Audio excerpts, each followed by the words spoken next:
গাজায় হামাস বিরোধী অন্তত 4টি বিদ্রোহী গোষ্ঠীকে সমর্থন দিচ্ছে ইসরায়েল, এমন তথ্য জানিয়েছে স্কাই নিউজ।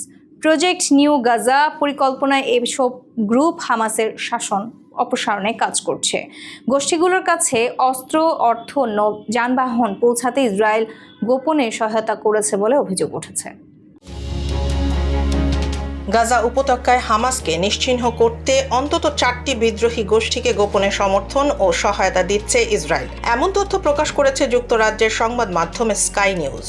শনিবার প্রকাশিত তাদের এক অনুসন্ধানী প্রতিবেদনে বিষয়টি নিশ্চিত করা হয়।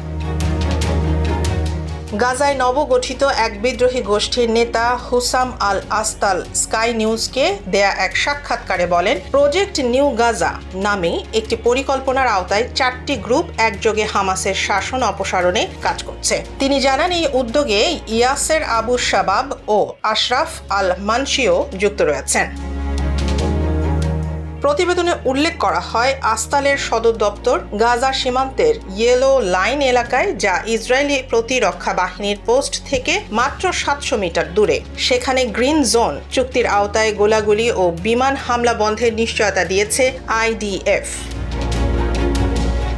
স্কাই নিউজ জানায়, বিদ্রোহী গোষ্ঠীগুলোর কিছু গাড়িতে হিব্রু লেখা ছিল, যা পরে মুছে ফেলা হয়। আবু শাবাব নামের এক সদস্য আরও দাবি করেন, ইসরায়েল তাদের অস্ত্র, অর্থ ও যানবাহন গোপনে গাজায় আনতে সহায়তা করেছে।